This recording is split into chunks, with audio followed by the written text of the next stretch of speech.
Mathematics में exercise 11.3 हम लोग सॉल्व कर रहे हैं, जिसका फर्स्ट और सेकंड क्वेश्चन हमने लास्ट क्लास में सॉल्व किया था। आज हम लोग थर्ड क्वेश्चन को सॉल्व करेंगे। मैं क्वेश्चन पढ़ता हूं, आप भी गौर से सुनिए। लिखा है, निम्नलिखित समतलों का कार्तीय समीकरण ज्ञात कीजिए।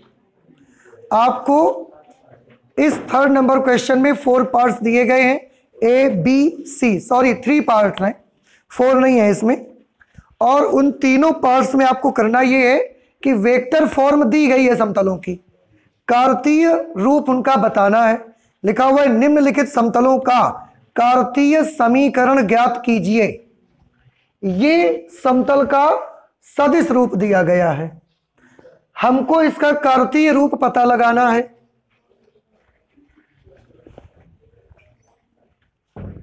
तो देखिए कैसे हम सदिश रूप से कार्तीय रूप बना सकते हैं। ठीक है, उसके लिए हम एक काम करेंगे। माना समतल पर एक बिंदु P x, y, z है। अब समतल पर बिंदु P x, y, z है। अगर ये बिंदु P है, आप याद करें पूरे बेसिक को जब हमने बताया आपको, तो समतल पर जब बिंदु हम P x, y, z मानते थे, तो P का मूल बिंदु के सापेक्ष स्थिति सदिश क्या लिया जाता था? Vector R। Therefore vector R will be equal to x I cap plus y j cap plus z k cap. याद आया आपको? अच्छा, अब ये वैल्यू हम यहां पर लिख देते हैं। इसलिए समतल के समीकरण से, समतल का समीकरण क्या है? ये है। इसमें वेक्टर R की जगह पर ये लिखो, पहले एक बार नोट कर सकते हैं आप इसको। I cap plus j cap plus k cap is equal to 2।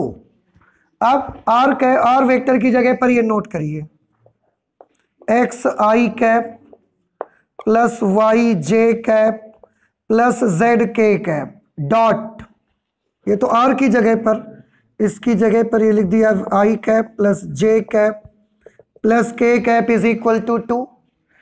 Dot लगा है, डॉट प्रोडक्ट करना है और आपको आता है डॉट प्रोडक्ट करना। I को I से, j को j से, k को k से। तो x को मल्टीप्लाई 1 से करेंगे x, y को भी 1 से करेंगे, z को भी 1 से करेंगे, इज इक्वल टू 2। बस हो गया ये समतल का कार्तीय रूप। नहीं समझ में आया आपको? आ गया? अच्छा, इसका बी पार्ट पे आ जाते हैं। यही समतल का कार्तीय रूप है, यही समतल का कार्तीय रूप है। कौन से? दिए गए समतल का, यही दिए गए समतल का कार्तीय रूप है। इसके बी पार्ट को भी एक नजर देख लें आप। देखिए बी पार्ट में जो लिखा हुआ है बेटा, प्लेन दिया गया है वेक्टर फॉर्म में, that is r dot, vector r dot 2i cap plus 3j cap minus 4k cap is equal to 1। ठीक है, बिल्कुल सेम टाइप का क्वेश्चन है। अब हम नहीं करेंगे इसको, कुछ काम तो आप भी करोगे ना, आ जाएगा बेटा ये आपको।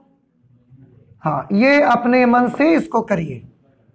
सी पार्ट पे आते हैं हम लोग। सी पार्ट पे है vector r dot s minus 2t i cap plus 3 minus t j cap plus 2s plus t k cap, bracket को क्लोज कर दिया हमने, इज इक्वल टू 15। ठीक है, ये एक समतल की इक्वेशन आपको दी गई है और इसका भी आपको कौन सा रूप पता लगाना है? इसका भी आपको कार्तीय रूप पता लगाना है। उसके लिए फिर से यही वाला प्रोसेस क्या करेंगे आप ध्यान से देखिए। माना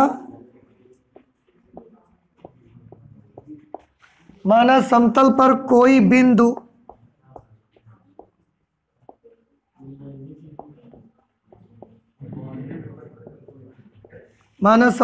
कोई बिंदु P X comma Y comma Z है, तब वेक्टर आर की वैल्यू बताएंगे कितनी आएगी?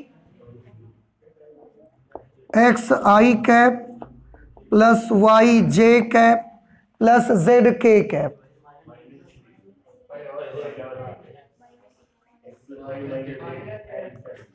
ओ आई एम सॉरी, यहां पर माइनस के कैप है, तो ये माइनस के कैप हो जाएगा, और जब आप इसमें मल्टीप्लाई करोगे तो ये minus Z is equal to 2 आएगा। ठीक है, इसको थोड़ा सही कर लीजिए। अच्छा, वेक्टर आर की वैल्यू ये आ गई। अब इसको यहां लिख देते हैं, इसलिए समतल के समीकरण से, ये समतल का समीकरण है और इसमें वेक्टर आर की जगह पर क्या लिखना है ये लिख देंगे। तो हम लिख देंगे एक्स आई कैप वाई जे कैप प्लस जेड के cap dot s minus 2t i cap plus 3 minus t j cap plus 2s plus t k cap is equal to 15। Dot product करना आप सबको आता ही है, आई वाले टर्म को आई वाले टर्म से, जे को जे से, के को के से। तो आई के साथ यहाँ कौन है? एक्स, और यहाँ आई के साथ है एस माइनस 2t। एक्स को एस माइनस 2t से मल्टीप्लाई करेंगे, x into S minus 2t, या एस माइनस 2t आप पहले लिख सकते हो, S minus 2t into x plus फिर 3 माइनस टी को किससे मल्टीप्लाई करोगे? y से, तो ये आ जाएगा 3 minus T into Y plus 2s plus T को किससे मल्टीप्लाई करोगे? z से, तो 2s plus T into Z is equal to 15। ये समतल की इक्वेशन हो जानी चाहिए। अब आप देख लो किस तरह से इक्वेशन दे रहे हैं, ऐसे ही दे रहे हैं।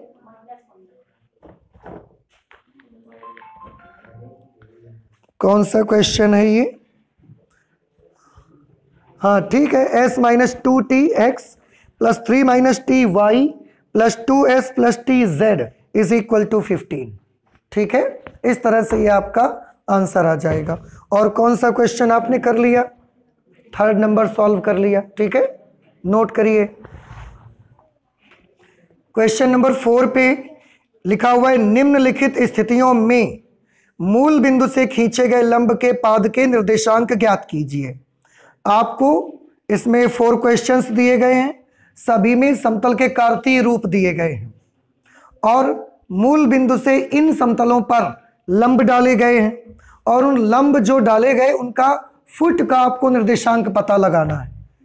मूल बिंदु से समतलों पर जो लंब डाले गए, वो लंब समतल को किस जगह काटेंगे वो वाला कोऑर्डिनेट पता लगाना है।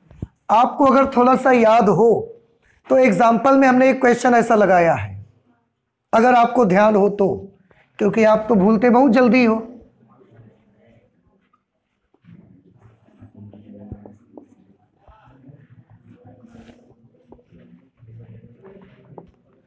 देखिए बेटा, ये हमने एक समतल बना लिया ऐसे, ये ओरिजिन पॉइंट है O, यहां से हमने समतल पर क्या करना है? एक लंब डालना है। यहां से समतल पर एक लंब डालना है, ये हमने समतल पर एक लंब डाल दिया बिल्कुल ऐसे। ये समतल के साथ कितने डिग्री का कोण बनाएगा? 90 डिग्री का कोण बनाएगा। आप इस परपेंडिकुलर को ऐसे यहां बना लो, ऐसे 90 डिग्री। ठीक है, ये हमने परपेंडिकुलर ड्रॉप कर दिया मूल बिंदु से। इसका कुछ नाम रख लेते हैं A। ठीक है, और आपको करना क्या है? इस बिंदु A के ही निर्देशांक पता लगाने हैं। मूल बिंदु से समतल पर एक लंब डाला गया, ये वो लंब है, और इस लंब का ये फुट है, इसके निर्देशांक आपको चाहिए, तो हम मान लेते हैं कि इसके निर्देशांक है x1, y1, z1। ये लिख देते हैं। माना मूल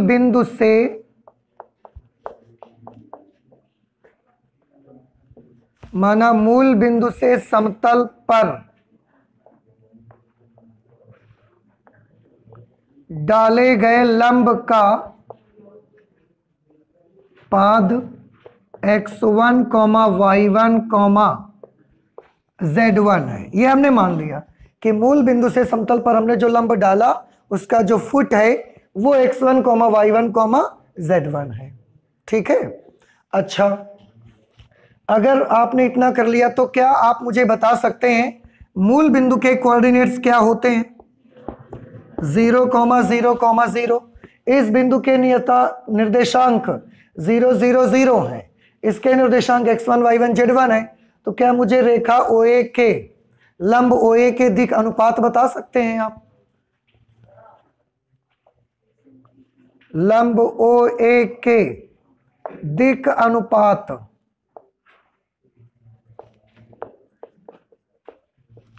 कैसे निकालते हैं?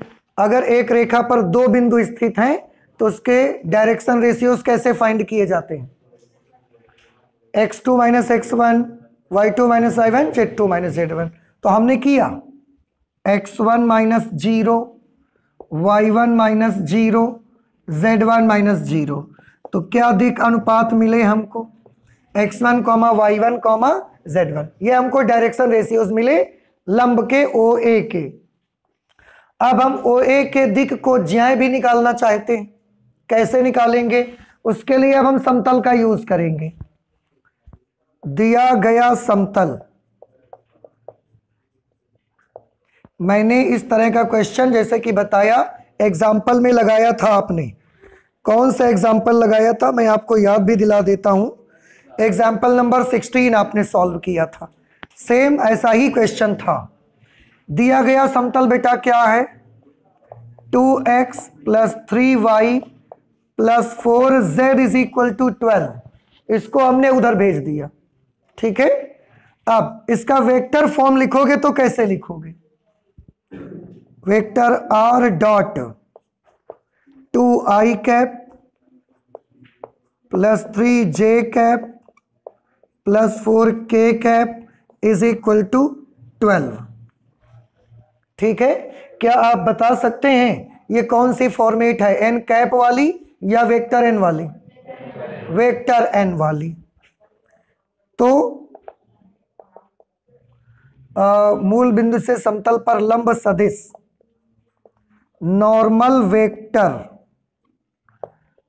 वेक्टर को आप कैसे लिखते हो? वेक्टर n क्या वैल्यू है उसकी? 2i cap + 3j cap + 4k cap. This is the normal vector. हमें इस नॉर्मल वेक्टर की, और ये कौन सा वेक्टर है? वही वेक्टर OA। कौन है? OA की ही बात हो रही है। देखो आप ध्यान रखिए, अभी भी हम वेक्टर OA की भी बात कर रहे हैं। इसका हमको दिक को ज्याय चाहिए। बताओ दिक को ज्यायों तक कैसे पहुंचा जाए? इसका इकाई सदिश बना लिया जाए और उसके बाद i cap, j cap, k cap के जो गुणांक मिलेंगे वो इसकी दिक को ज्याय होंगे। तो मॉड ऑफ वेक्टर n की वैल्यू निकालो। क्या आएगी? √ i कैप के गुणांक 2 का स्क्वायर 4, j कैप के गुणांक 3 का स्क्वायर 9, ये 16, ये आ गया √29। हम n कैप निकालना चाहते हैं। n कैप की value vector n upon mod of vector n। ठीक है। अच्छा, n cap = what is vector n? 2i cap + 3j cap + 4k cap upon modulus of vector n, that is √29। अब इसको आप अलग अलग कर दोगे तो n कैप की वैल्यू कितनी मिलेगी आपको? 2 upon √29 i cap. Plus 3/√29 J cap plus 4/√29 के कैप। इसलिए यहां से अब हम OA के दिक् को ज्याय निकाल सकते हैं। OA की दिक् को ज्याय, हाँ बेटा, दिक् को ज्याय कितनी कितनी आएंगी? 2/√29, 3/√29, 4/√29। These are the DCs, direction cosines of vector OA।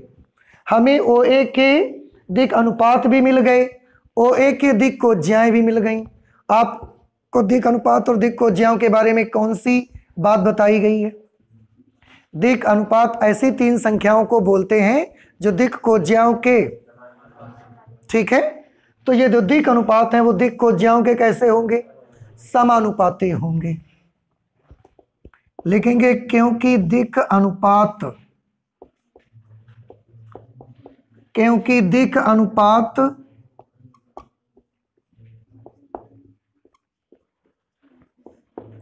दिक् अनुपात दिक् को ज्याओं के,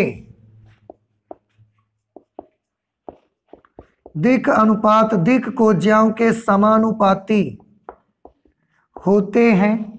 इसलिए आप चाहो तो पहले x1/L, y1/m, z1/n is equal to k करो, कर चुके हो, इसलिए हम थोड़ा जल्दी करना चाहेंगे। x1 is equal to k into L, यही तो आ जाता है। अच्छा, तो x1 की वैल्यू कितनी आएगी? 2/√29k। समझ आया? L की जगह पर ये लिख दिया और k की जगह पे ये कर दिया। y1 is equal to k into m, means y1 is equal to m की जगह पर 3/√29 into k। Similarly z is equal to k into n, z1 is equal to 4/√29k। आपको किसकी वैल्यू मिल गई? देखो, x1, y1 और z1, x1, y1 और z1, इसकी वैल्यू मिली आपको। लेकिन फाइनल आंसर नहीं है, क्योंकि अभी भी इसमें एक कांस्टेंट लगा हुआ है। हम इसको भी रिमूव करना चाहते हैं। अब ये कैसे हटेगा? फिर से इसके लिए हमने सोचा कि ये वाला जो पॉइंट है, सोच समझ के बताइए ये पॉइंट कहां पर है? मूल बिंदु पर। क्या ये पॉइंट समतल पर है? सोच लो, समतल पर है कि नहीं? नहीं है, बिल्कुल सही। ये वाला पॉइंट कहां पर है? ये समतल पर है। और अगर ये बिंदु समतल पर है तो ये बिंदु समतल को क्या करेगा? संतुष्ट करेगा। हम बार बार पढ़ चुके हैं इसको। लिखेंगे क्योंकि बिंदु A जिसके निर्देशांक x1, y1, z1 है, बिंदु A जिसके निर्देशांक ये हैं, क्या होगा? समतल पर स्थित है, समतल पर स्थित है। इसलिए यह बिंदु, इसलिए यह बिंदु समतल को संतुष्ट करेगा। और अगर ये बिंदु समतल को संतुष्ट करेगा, इसका क्या मीनिंग है? कि समतल के समीकरण में x की जगह पर x1, y की जगह पर y1, z की जगह पर z1 लिखो। कहाँ है समतल का समीकरण? ये है। इसमें x की जगह x1, y की जगह y1, z की जगह z1 लिखना है। क्या बन जाएगा? 2x1, 3y1, 4z1 is equal to 12। अब x1 में 2 से, y1 में 3 से और z1 में 4 से गुणा करके लिखो। x1 इसमें 2 से गुणा करके लिखो, कितना आ जाएगा? 4/√29k। y1 में 3 से गुणा करके लिखो, 9/√29k। प्लस Z1 में 4 से मल्टीप्लाई करो, 16 upon under root 29k is equal to 12।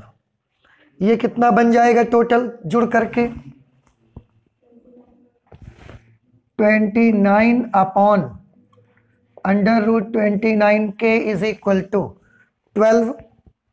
इससे हम इसको कैंसिल करेंगे तो ये under root 29k is equal to 12, then k is equal to 12 upon under root 29।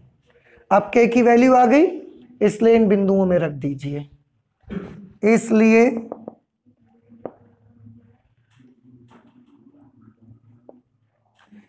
मूल बिंदु से समतल पर डाले गए लंब का,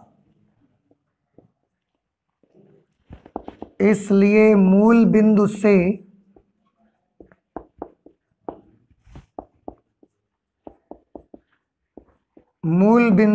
समतल पर डाले गए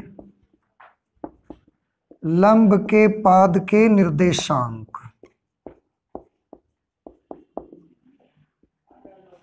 हमने क्या निर्देशांक लिए थे? x1, y1, z1। इनकी वैल्यूज क्या आएंगी? k की जगह पर क्या लिखोगे? 12 अपॉन अंडर रूट 29। तो बेटा जब k की जगह 12 अपॉन अंडर रूट 29 लिखोगे तो 12 को 2 से मल्टीप्लाई करोगे 24, अंडर रूट 29 को अंडर रूट 29 से मल्टीप्लाई करोगे 24 अपॉन अंडर रूट 29। y1 की वैल्यू 12 3 36 अपॉन सॉरी अंडर रूट नहीं रहेगा यहां पर, इसमें रखोगे 36 अपॉन 29, 36 अपॉन 29, इसमें लिखोगे 48 अपॉन 29, 48 अपॉन 29। ये है समतल पर स्थित बिंदु के निर्देशांक, जो कि मूल बिंदु से लंब डाला गया था उसके फुट के कोऑर्डिनेट्स हैं ये। क्या आपको ये समझ में नहीं आया? आया?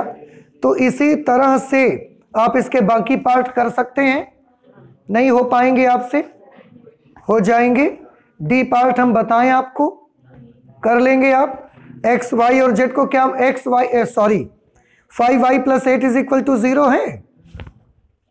तो देखो मैं क्वेश्चन लिख देता हूं। अच्छा, जैसे बी पार्ट पे क्या लिखा हुआ है? बी पार्ट पे लिखा है 3y plus 4z minus 6 is equal to 0। आप चाहें तो इसको ऐसे भी लिख सकते हैं बेटा, 0x plus 3y plus 4z is equal to 6। देखो लिख सकते हैं कि नहीं? और ये बिल्कुल इसी फॉर्मेट में बन गया। फिर से इसी तरीके से कैलकुलेट कर सकते हो। सी पार्ट पे क्या लिखा हुआ है? सी पार्ट पे है x plus Y plus Z is equal to 1। This is already in the format of this equation, इसलिए आप इसको ऐसे ही सॉल्व कर लो। डी पार्ट पे क्या लिखा हुआ है? 5y plus 8 is equal to 0। इसको आप कैसे लिखोगे? 0x plus 0y no 5y plus 0z plus 8 is equal to 0। अब इसको कैसे करेंगे? 8 हम उधर भेजेंगे पहले, लेकिन उधर जाके ये कैसा हो जाएगा? माइनस। पर हम इसको माइनस नहीं रखना, तो इधर माइनस कर देंगे। 0x minus 5y plus 0z is equal to 8, ऐसे। और अब ये बिल्कुल प्लेन की इक्वेशन ऐसी आ गई। फिर से आगे का पोर्शन आप ऐसे ही कर सकते हो। तो ये जो बी, सी और डी पार्ट हैं, इन तीनों पार्ट्स को आपको करना है यही पूरा मेथड सॉल्व करके। ठीक है, आप कोशिश करिए, नहीं आए तो हमें बताइएगा। नोट कर लीजिए। अगला क्वेश्चन हम लेते हैं, क्वेश्चन नंबर 5। क्वेश्चन नंबर 5 पे लिखा हुआ है, निम्नलिखित प्रतिबंधों के अंतर्गत समतलों का सदिश एवं कार्तीय समीकरण ज्ञात कीजिए। आपको दो क्वेश्चन इस पार्ट में दिए, 4 नंबर क्वेश्चन में 2 पार्ट दिए। उन 2 पार्ट्स में पहला पार्ट हमने यहां लिख के रखा है, कुछ शर्तें दी गई हैं, कुछ चीजें दी गई हैं, उनको यूज करके आपको समतल का वेक्टर और कार्टेशियन दोनों फॉर्म पता लगाने हैं। क्या दिया गया है देखिए, लिखा है बिंदु 1, 0, -2 से जाता हो, मतलब जिस समतल का जिक्र कर रहे हैं वो समतल किससे जाता हो, 1, 0, -2 से जाता हो, और i cap plus j cap minus k cap समतल पर अभिलंब हो। एक बिंदु दिया है, समतल उससे जाएगा, और एक सदिश दिया है, समतल उस पर लंब होगा। मैं एक फिगर बना के आपको समझाता हूं, आपको याद आ जाएगा। This is x, y and z। Let this is the plane. अब आप सोचेंगे कि क्या प्लेन ऐसा ही होता ही है क्या? ऐसा नहीं है, मुझे ऐसा बनाना आता है इसलिए हम ऐसा बना देते हैं। प्लेन बहुत तरीके के हो सकते हैं। ये ओरिजिन पॉइंट है, एक कहीं बिंदु है, ये इस बिंदु को हम 1 मान लेते हैं, 1, 0, -2, और एक इस पर ऐसा वेक्टर बना लिया, इस समतल पर हमने लंब डाल दिया। आप याद करें, समतल पर जो लंब पड़ता था उसको वेक्टर को कैसे रिप्रेजेंट करते थे? वेक्टर एन से रिप्रेजेंट करते थे, कैपिटल। इसकी वैल्यू कितनी दी गई है, i cap plus j cap minus k cap. तो a से होकर जाता है समतल, और इस वाले वेक्टर के कैसा है, लंबवत। कुछ याद आया कैसे करना होगा इसको? हमको फॉर्मूला याद आया इसका? इस पर एक बिंदु मानते थे P, उसके कोऑर्डिनेट होते थे x, y, z, फिर O से इसको मिलाते थे, इसको हम वेक्टर A लिखते थे, इसकी स्थिति सदिश को, इसके स्थिति सदिश को वेक्टर R लिखा गया है, और ये AP समतल पर है, N इसके लंबवत है। तो vector AP dot vector N की वैल्यू कितनी होगी, 0। और इसका हमने पूरा फॉर्मूला बनाया। इसका फॉर्मूला था, मैं इसको लिखता हूं, बिंदु A 1, 0, -2 से जाने वाले, या हटाओ, एक बिंदु से जाने वाले, एक बिंदु वेक्टर A से जाने वाले तथा एक सदिश वेक्टर n पर लंब समतल का समीकरण डिराइव करके दिखाया था हमने आपको, इसलिए आज डिराइव नहीं करेंगे, सीधे फॉर्मूला लिखेंगे। r dot vector n is equal to a dot vector n। नहीं ध्यान आया? नहीं याद आया? हम समझ गए कि आपको याद नहीं आ रहा। Vector r minus vector a dot vector n is equal to 0। अभी भी कुछ नहीं याद आ रहा है? आ रहा है। इसी को जब हमने सॉल्व किया तो हम बना सकते हैं vector r dot vector n is equal to vector a dot vector n। Values apply कर दो, तो vector r dot vector n की जगह पर क्या लिखोगे, i cap plus j cap minus k cap. Vector a की वैल्यू क्या होगी? वेक्टर a इस बिंदु का स्थिति सदिश है जिसके निर्देशांक 1, 0, -2 है। i cap plus 0 j cap minus 2 k cap. तो a की जगह पर हमने लिखा i cap plus 0 j cap minus 2 k cap, dot vector n की जगह पर क्या लिखेंगे, i cap plus j cap minus k cap. Vector r dot i cap plus j cap minus k cap is equal to, dot product करना है इनका। 1 को 1 से मल्टीप्लाई करोगे 1, 0 को 1 से करोगे 0, -2 को -1 से करोगे +2। इस तरीके से जो आंसर बना r dot i cap plus j cap minus K cap is equal to 3। ये कौन सी इक्वेशन आ गई? सदिश रूप आ गया समतल का। हमको तो कार्तीय रूप भी चाहिए, उसके लिए समतल पर हमने कौन सा बिंदु माना है? P। तो यहां लिख देंगे माना समतल पर बिंदु P x, y, z है, तब वेक्टर r की वैल्यू क्या होगी? x i cap y j cap plus z k cap. ठीक है, और इसको यहां रख दीजिए, x i cap y j cap plus z k cap dot i cap plus j cap minus k cap is equal to 3। Solve करेंगे तो क्या मिलेगा? x को 1 से मल्टीप्लाई करना है x, y को 1 से मल्टीप्लाई करना है y, z को -1 से करना है minus z is equal to 3। देखें बेटा, ये अभीष्ट समतल का सदिश रूप है, वेक्टर फॉर्म है, और ये अभीष्ट समीकरण अभीष्ट समतल का कार्टेशियन फॉर्म है। कार्तीय रूप, सदिश रूप। नहीं समझ में आया आपको? अच्छा, इसका बी पार्ट कैसा है?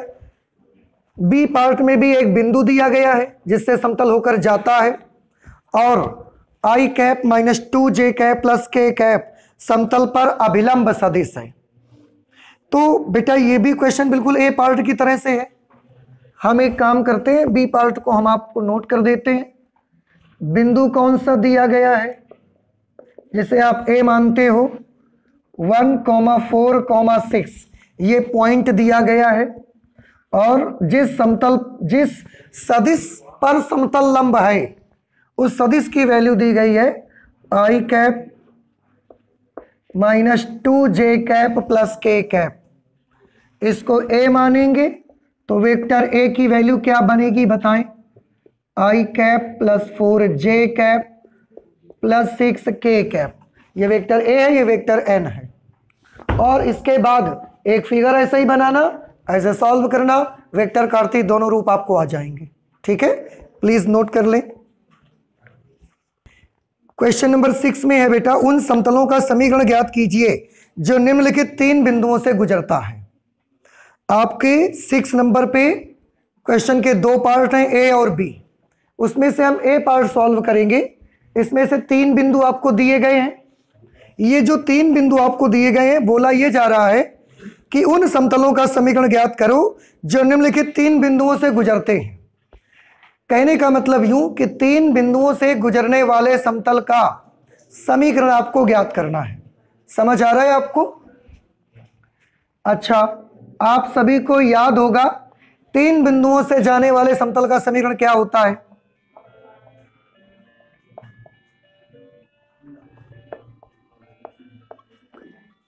तीन असमरेखीय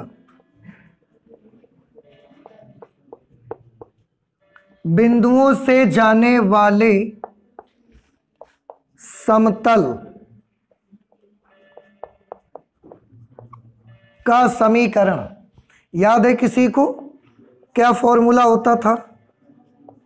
r minus vector a dot vector b minus vector a cross vector c minus vector a is equal to 0। यही इक्वेशन होती है। अगर आप फिगर बनाना चाहें इसका तो आप फिगर बना सकते हैं। ये x एक्सिस है, y एक्सिस और z एक्सिस। ऐसे 3 बिंदु हैं। ये मैंने r मान लिया, यहाँ कहीं पर हमने s मान लिया, और यहाँ कहीं पर हमने t मान लिया। s को थोड़ा इधर कर देते हैं। ठीक है, ये मूल बिंदु है। मूल बिंदु के सापेक्ष बिंदु r का स्थिति सदिश a, s का स्थिति सदिश वेक्टर b, t का स्थिति सदिश वेक्टर c। फिर आर एस और आर टी को मिलाते थे, इस पर एक पॉइंट P मानते हैं जिसका कोऑर्डिनेट x, y, z हो।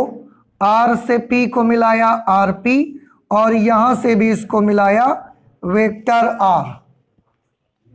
ठीक है, और इससे सॉल्व करके इसमें R S cross R T निकाला गया था, R S cross R T. ठीक है, जिसकी दिशा समतल पर बिल्कुल लंबवत थी ऐसे। और उसके बाद ये फॉर्मूला बना हुआ था। इसमें वेक्टर ए क्या चीज है, आर का स्थिति सदिश। तो वेक्टर ए की वैल्यू कितनी आएगी, I cap plus J cap minus K cap. Vector B S का स्थिति सदिश है 6 I cap plus 4 J cap plus 5 K cap. T का स्थिति सदिश vector C is equal to -4 I cap -2 J cap plus 3 K cap. ठीक है, और इनको यहां लिखना है। Vector R minus vector A की जगह पर क्या लिखा जाए, I cap plus J cap minus K cap. ये हमने ए की जगह पर लिख दिया, डॉट लगाया। बी में से ए को माइनस करो, बी में से ए को माइनस करो। 6 आई में आई माइनस हो गया, 5 आई कैप। 4 जे में जे माइनस हो गए, 3 जे कैप। 5 के में माइनस के माइनस हो गए, 6 के कैप।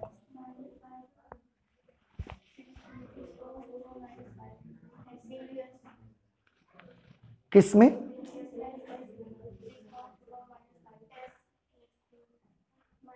एस में 6 4 -5। ओ आई एम सॉरी, यहां पर बिंदु में ही मैंने गलत नोट कर लिया है।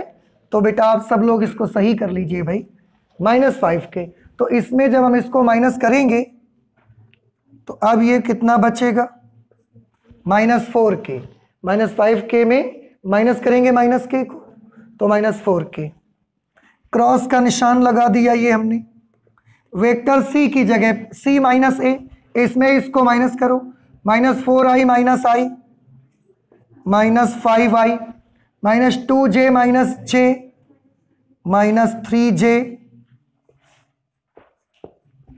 3 के माइनस के 4 के, ऐसा इज इक्वल टू 0।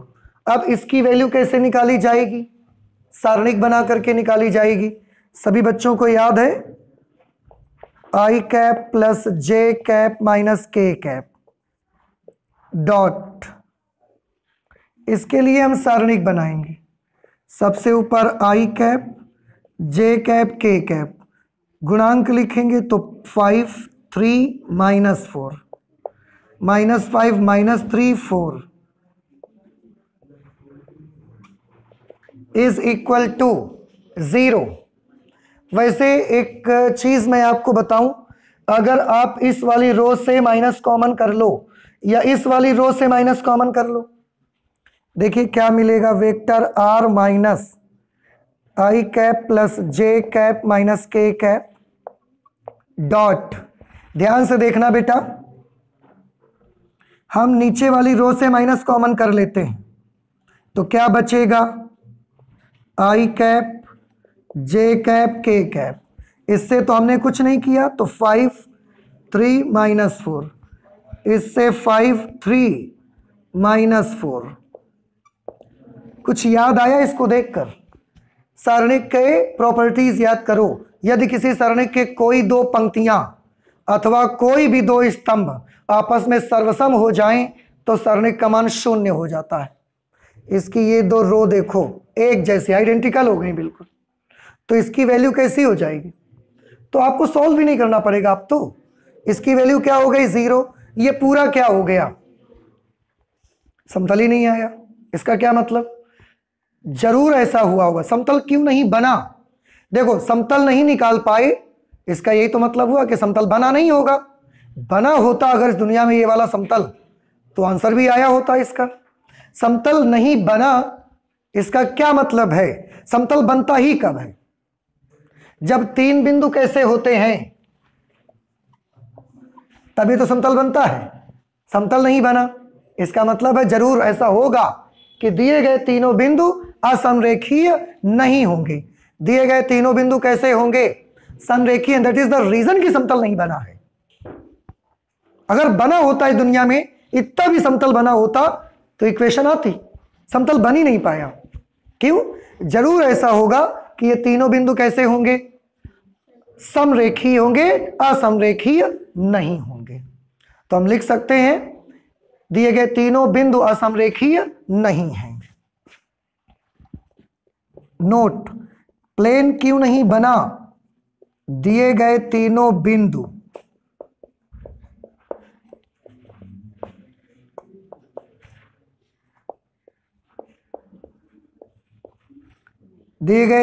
बिंदु समरेखीय हैं।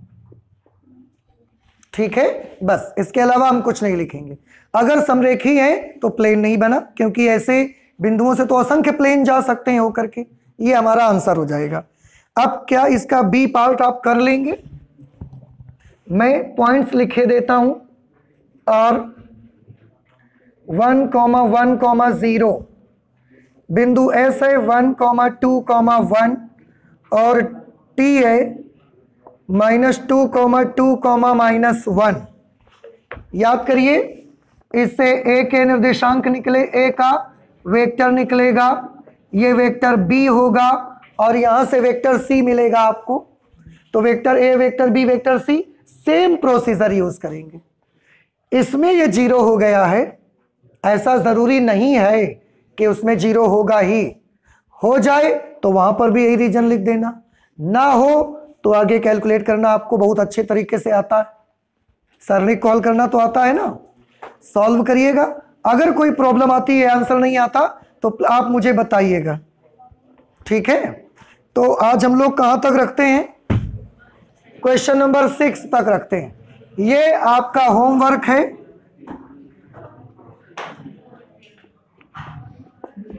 अपने आप से करिए इसको, नहीं आए तो आप हमको बताएंगे। ठीक है, आज इतना ही रखते हैं, तो फिर चलते हैं, मिलते हैं कल नेक्स्ट क्लास पे। Thank you.